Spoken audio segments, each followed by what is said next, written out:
Hi,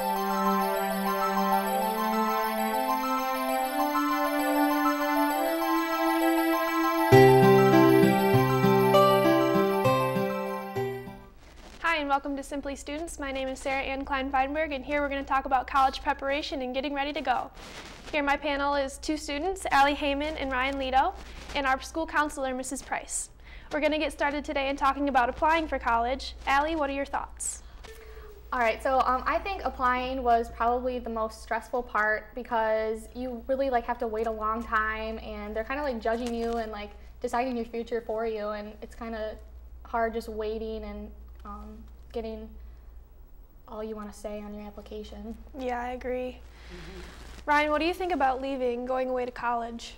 I think leaving is one of the biggest decisions on determining what college to go to, because the rooming, the housing, the meal plan, that's probably the biggest cost if you're going away. But I mean, here we have a local community college that's going to save you that money, and you just have to pay for your classes. But other than that, that's the biggest part of deciding what college, I would say. There's the part of responsibility too, leaving and being on your own for the first time in your life, but that's about it. I agree. I think leaving home is definitely really a hard choice. What do you think are some pros, Allie? Some pros I think would be to learn responsibility and just be able to go out on your own. And I think it almost would make you feel more confident and to know that you can do stuff and that your parents have taught you how to go and live out in the world. Yeah, definitely. For the first time. Yeah, I think it's really important that students learn how to live on their own. Yeah. What do you think are some cons, Ryan? I think again, definitely the cost for having to live away from your house. The fact that if you don't go to a college where you know a lot of people, it's going to be kind of awkward at first trying to meet people and find people that you like and can hang around with. And just being away from home is going to be hard at first because you haven't really been away from home for 18 years in your life, and then if you go away for your first year, you're going to be homesick for a little bit. Yeah. What are your thoughts? So that is one of the things I've noticed too, is that sometimes the amount of distance between home and school can be, a factor. That if you choose to say go 12 hours away, it's a little more difficult to get home when you are homesick. But if you choose to go somewhere maybe 3 hours away, at least you still have that contact. That if you feel like you need a little hit of home, you can get there in a weekend. Right. So I think when people choose to go away, sometimes how far is part of the decision too. Yeah. If you go to California, you really can't come home on the weekend. So I think that's a big piece of it, is how far do you go? Kind of have that safety net in place. And I think a lot of people are surprised that they are homesick. That they don't anticipate that they will be, but I think everybody has some level of homesickness, just adjustment. Yeah. Just natural part of it. I think a part of it is that they're so excited to get away for the first time, and they're so anxious. I feel like that's a problem too. Because it's exciting. I mean, let's not forget that's really exciting. Any of that change is exciting, but what comes with it is fear. And doubting yourself, and can I do this, and can I make friends, and am I going to like my roommate, and are they going to be strange? Right. There's all those adjustments, and it can be stressful. Do you think it's harder for only children to go away because of the roommates and? Gosh, I don't know. That's a good question. I could see in theory where it would be, because maybe they're not used to sharing. Yeah, and those dorms are pretty small, so it's close quarters. I mean, if you've toured, you're right there with your roommates, so there's not a lot of privacy. What do you think about kids' intentions about going away to college? Do you think it's all about learning and going there to get an education, or do you think it's more about just getting away from your hometown? What I hear on my end, right now, would be more about just getting away from your hometown. That, trying new things, seeing what's out there. I think once people get there and they get over that initial, this is exciting to be away, but yet I still kind of like home a little bit, and they realize that they have to be serious because they're spending a lot of money, then I think it sort of sinks in that, I have a reason to be here, and it's academics. Right. And then a couple years down the road, we have students come back and say, oh my gosh, I need to finish, I want to be out in 4 years, and I probably get a little more serious after that first semester. Right. Yeah. Well, we have a great conversation going here. We're going to go to a break. We'll be back after this. half of young Americans can't locate economic powers like Japan and India. 20% can't even find the Pacific Ocean. Without geography, our children aren't ready for the world. Understanding connections between people and places is critical. So we created mywonderfulworld.org. Go there now for your free action kit. Help kids understand their world today so they can succeed in it tomorrow. Hi, welcome back to Simply Students. My name is Sarah Ann Klein-Feinberg. I'm here with my panelists talking about college today. Let's go start about talking, how do you pay for college? What are the steps that you need to take, and what different steps should we take? First step is usually applying. What do you have? What comments do you have for us? And actually, the whole process of paying for college starts years ahead of high school, ideally. That there is some plan that your parents have, or you've talked about with your parents on how to pay for school and what some of the expectations are. You know, can you go away? Is there money to do that? How do they feel about loans? And really planning that out long term. Yeah. So let's say your parents planned and started a savings fund for you. Some people have that, some people don't. The other thing you can really focus on early in your high school career, first of all, is your grade point average. Because the grade point average with a good ACT score brings probably the most scholarship money at a particular school. Yeah. So if you can take the ACT several times, we give it to you once or twice, you can take it on your own. That's a really wise investment in money because you can get those numbers up, which brings renewable money back every year in a college. Do you know how much that costs to take the ACT again? About $35. Okay. If you do the writing, it's closer to $50. Okay. But it's $50 for potential payoff and thousands of dollars into scholarship. Yeah.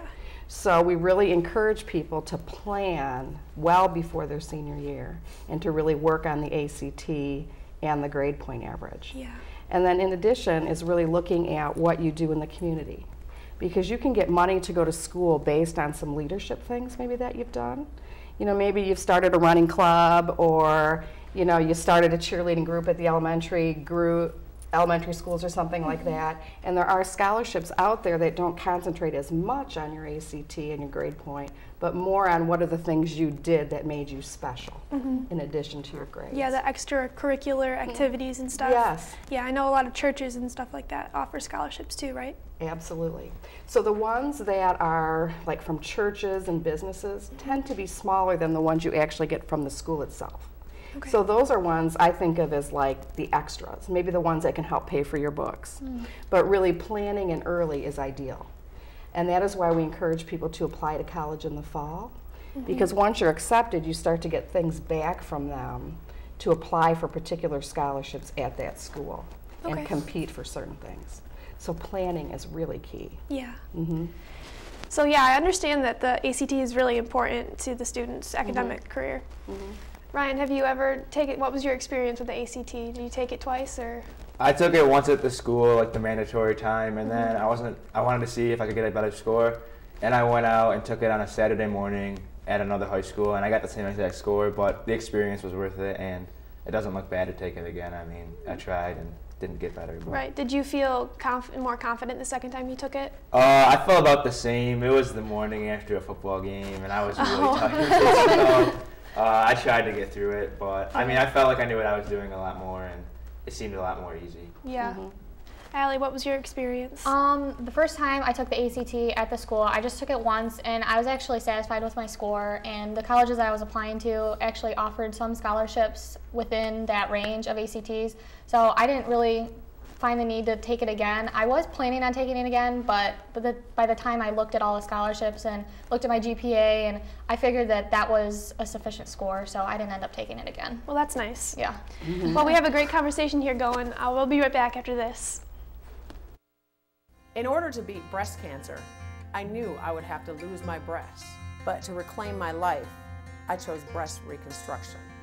Each year, nearly 150,000 women will learn they will undergo a mastectomy due to breast cancer. But 7 out of 10 women are never told about their breast reconstruction options, and the numbers are even worse for minorities. That needs to change. This living can't be called living if it's really only half a life. She's a flower that grows despite cement walls, and she will survive. She will survive. I wrote the song Flower to raise awareness of this important issue. Breast reconstruction is a very important part of the healing process, both physically and emotionally, and all women should know the reconstruction options. Download my song Flower to share the message and help us share the knowledge that women can feel whole again. Hi, welcome back to Simply Students. My name is Sarah Ann. I'm here with fellow students Allie and Ryan and our school counselor, Mrs. Price. We're going to start talking about financial aid and the steps that we need to take to get some for our college education. It's really important that every student who goes to college, a traditional age or an adult age student, that they apply for FAFSA, which is the free application for federal student aid. And that window opens January 1st, and really the opportunity closes March 1st. And by applying to the FAFSA, which is a government website that your family puts their tax information on that site, the government then sends you back information on whether you qualify for any federal funds. Okay. That would include loans as well. So that's how you can access some loans with some reduced interest rates. After that, that information goes on to the specific colleges that you applied to. And then those colleges look at what funds they have at the school that you might also be able to access. So it's kind of a two-step process. Yeah. You can get federal money from that application and then money actually from the school. Okay. So then after you do that, you get an award letter from each school. And each school outlines what they will give you and what the cost would be for you to go there. Okay. And then around May, or before May 1st, you make a decision on what you're going to do, what you're going to accept and what you're going to deny. Just applying to that government website does not obligate you in any way. You just give information, they give you information back, and you may choose not to take anything they offer you, and that's perfectly acceptable as well. Yeah. But some scholarships you can't even access without filling that information out. Yeah, that's what I heard. And once the money's gone, it's gone. So if you don't do it between January and March, and say you're a needy person and you apply in April, if the money's gone, too bad. Right, you don't get any? Yeah. So even though you would have qualified a month earlier, it's gone. So it's imperative that you do it between January and March so that you can really maximize. And then you do that every year that you're in school. Yeah, us three are seniors this year. Have you guys applied for FAFSA?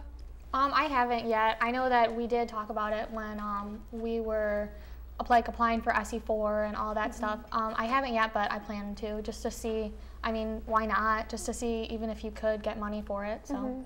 How about you, Ryan? I think my mom signed me up. I don't really know if I have, but my mom was filling out stuff over Christmas break, and I think she signed up for it. So. Yeah, it's good that parents be involved in this too, definitely. Definitely, and you really, the FAFSA is based on your family income tax, so you really need their help to do that.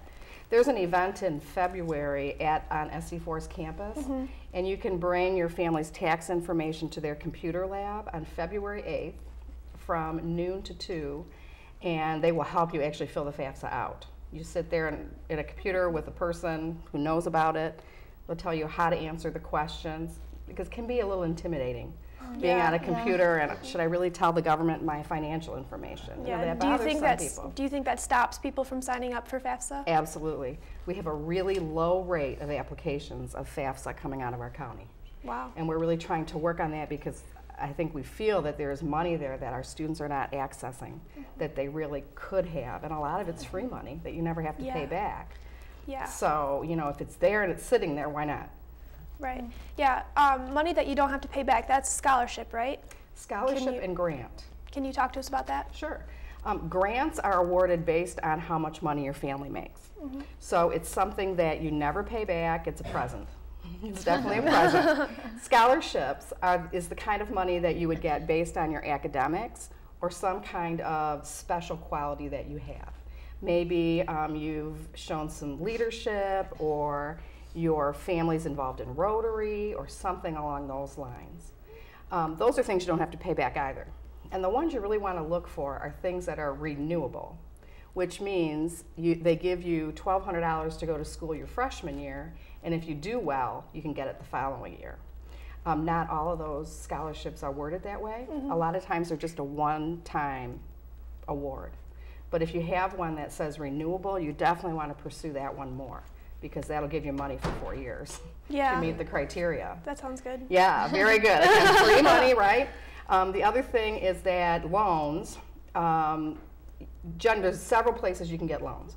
The ones that have the least or lowest interest rate is through the government. So if you qualify for loans, that's really kind of the place to look at those.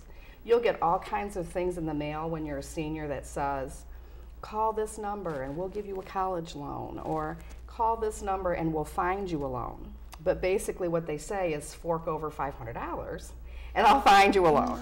You never want to do that, never, never. And you really have to pay attention to those interest rates, because the ones that are offered through some of those companies, the interest rates are generally high and they're not deferred. Deferral meaning you don't pay on those loans until after you graduate. Okay. So those are things to really keep in mind. Yeah. Have you guys thought about scholarships at all? Yeah, I think it's a big thing when looking at like the price of school and even like the price of all your classes. Like when you go on, like I applied online, so like there's actually like pages with all the websites of all the schools that like made it easier to like look and see like which ones you like can apply for and how much money they are. So I think it really helped, and I applied for a couple. Did you? What about you, Ryan? Yeah, I've applied for a few, and like when I applied to Central for for example, like a scholarship was built in based on like my GPA and my ACT score. But then there's like some in the office, in the student counseling office, just that were like through my dad's work, Heroes for Farm Bureau, there was one for them, and there was other stuff. So I just got some scholarships and applied to see if I could get some more money. Yeah, that's nice. And that really is what people do. They kind of make a package. Yeah. You know, all the money doesn't generally come from one source. You kind of piece it together. And you bring up a good point about where your parents work. You know, a lot of businesses offer money to students if your parents work there. Yeah. So. Yeah, well, we have a great conversation going. We're going to be back after this.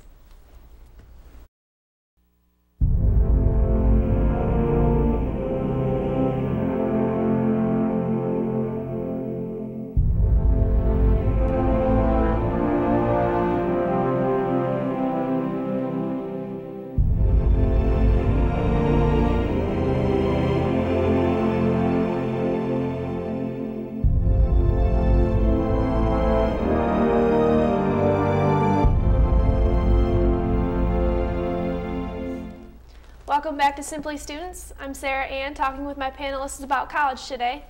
Let's start talking about how many college students usually go off to college from Marysville High School.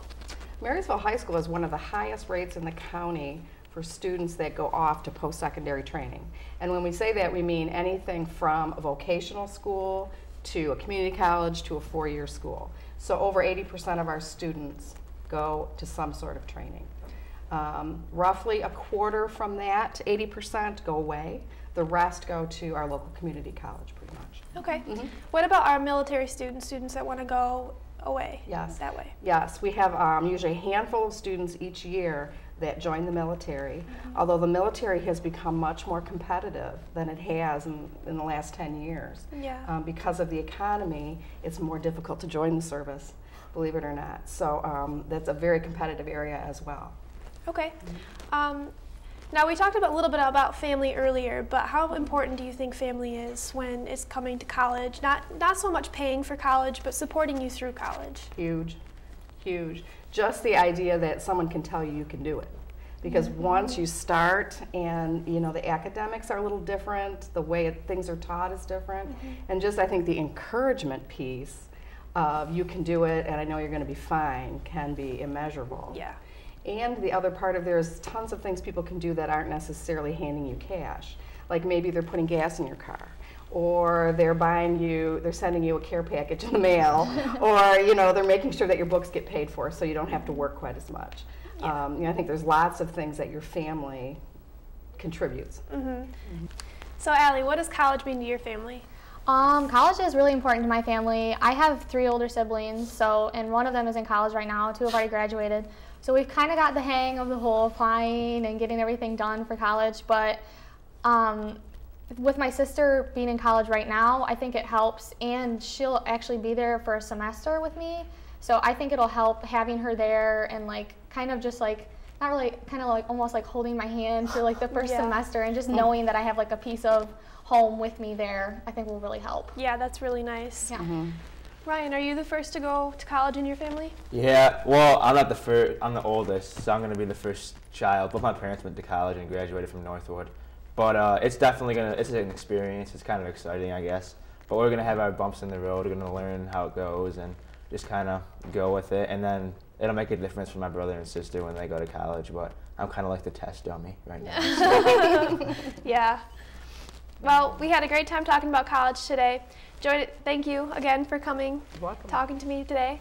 Join us again next time for another Simply Students on M6, your hometown station.